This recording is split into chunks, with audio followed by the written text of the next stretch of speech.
Hi friends, welcome to Shivakavi Lifestyle.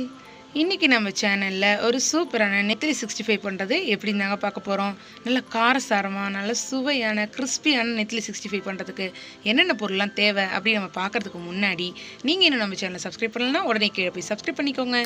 பக்கத்துல இருக்க bell பட்டனையும் அழுத்திக்கோங்க. அடுத்து இந்த வீடியோ பிடிச்சிருந்தா லைக் பண்ணுங்க, ஷேர் பண்ணுங்க, கமெண்ட் பண்ணுங்க. இப்போ வாங்க வீடியோக்குள்ள போலாம்.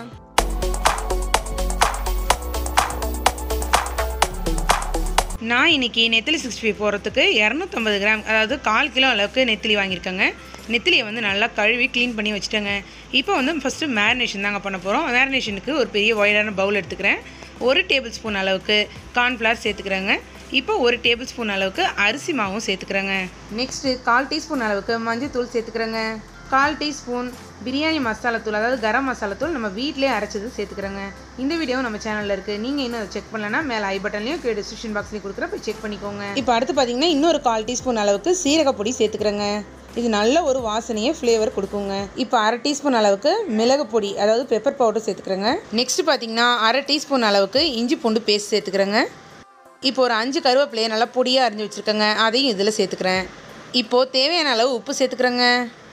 அடுத்து ஒரு முழு முட்டையை அப்படியே உடச்சி இதில் சேர்த்துக்கிறேங்க. இப்போ இது எல்லாத்தையும் சேர்த்துட்டு ஒரு ஸ்பூன் வச்சு நல்லா அந்த முட்டை அது கூட சேர்கிற மாதிரி நம்ம கலந்து விட்டுக்குவோங்க. பாருங்கள், முட்டையை அந்த மசாலா ஐட்டம்ஸ் கூட நல்லா கலந்து விட்டுட்டேன். இப்போ வந்து 1 டேபிள் ஸ்பூன் அளவுக்கு காஷ்மீரி சில்லி பவுடர் நான் சேர்த்துக்கிறேங்க. சேர்த்துட்டு இதையும் சேர்த்து நல்லா கலந்து விட்டுக்குவோங்க. பாருங்கள், நம்மளோட மசாலா பேட்டர் ரெடி ஆயிடுச்சு. இப்போ நம்ம க்ளீன் பண்ணி வச்சுருக்கோம் இல்லைங்களா, அந்த நெத்திலியை இது கூட சேர்த்து நல்லா கலந்து விட்டுருவோம். பாருங்கள், அந்த மசாலா பேட்டர் கூட அந்த நெத்திலி நல்லா கலந்து இந்த மாதிரி இந்த கன்சிஸ்டன்சிக்கு வரணுங்க. உங்களுக்கு வந்து கொஞ்சம் தண்ணியாக ஒட்டாத பதமாக இருந்துச்சுன்னா இன்னும் கொஞ்சம் கார்ன்ஃப்ளவர் நீங்கள் சேர்த்துக்கோங்க. இப்போ இதை தட்டு போட்டு மூடி வச்சுக்கிறேங்க. இப்போ இதை ஃப்ரிட்ஜில் எடுத்துகிட்டு போய் வச்சுக்கிறேன். 1 மணி நேரத்துக்கு நல்லா ஊறட்டோங்க. ஊறினதுக்கப்புறம் இதை நம்ம பொரிச்சு எடுத்துக்கலாம். இப்போ 1 மணி நேரம் ஆயிடுச்சுங்க. நான் வந்து ஒரு ஃப்ரை பேனில் எண்ணெய் விட்டு வச்சுருக்கேன். எண்ணெய் நல்லா சூடேறட்டோங்க. எண்ணெய் நல்லா ஹாட்டாக இருக்கணுங்க. நல்ல சூடாக இருக்கணும். மீடியம் ஃப்ளேம்லாம் வச்சிடாதீங்க. நல்லா சூடாக இருக்கும்போது அந்த நெத்திலியெல்லாம் கொஞ்சம் கொஞ்சமாக சேர்த்து உங்களோட பேனுக்கு ஏற்ற அளவுக்கு எவ்வளோ பொரிக்க முடியுமோ அவ்வளோ சேர்த்து நல்லா கிறிஸ்பியாக வர அளவுக்கு பொரிச்சு எடுத்துக்கோங்க. ஏன் பார்க்குறீங்கன்னா ஃபிஷ்ஷுக்கு வந்து குக்கிங் டைம் ரொம்பவே கம்மிங்க. அதனால் நம்ம எண்ணெயில் சேர்த்த உடனே அது கண்டிப்பாகவே உடனே வெந்துடும். மேலே அந்த மொறுமொறுப்பு கிறிஸ்பினஸ் வரதுக்காக தான் நம்ம இந்த ஹாட் ஆயிலில் அதை சேர்க்குறோம்.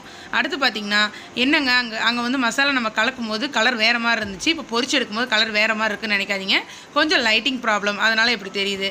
கடைசியாக நான் சர்வ் பண்ணும்போது நல்லா லைட் இருக்கிற இடத்துல சர்வ் பண்ணியிருக்கேன். அப்போ உங்களுக்கு அதோட கலரும் அதோட டிஃப்ரென்ஸும் உங்களுக்கு நல்லாவே தெரியும். இதே மாதிரியே 2 பக்கம் நல்லா கிறிஸ்பி ஆகிற அளவுக்கு பொரிச்சு எடுத்துக்குவோங்க.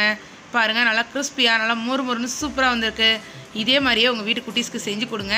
மீனே சாப்பிடாதவங்க கூட இதில் முள்ளு வந்து நம்ம ஃப்ரை பண்ணும்போது என்ன ஆகும் அப்படின்னு பார்த்தீங்கன்னா நல்லா மொறுமொறுன்னு ஆகிடும். அதனால் பசங்களுக்கு முள்ளும் வாயில் தட்டுப்படாது. அப்படியே சாப்பிட்லாம். சூப்பராகவே இருக்குங்க. கண்டிப்பாக இதை உங்கள் வீட்டில் செஞ்சு கொடுங்க. செஞ்சு கொடுத்துட்டு எப்படி இருந்துச்சு வந்து என் கூட கமெண்ட்டில் ஷேர் பண்ணிக்கோங்க.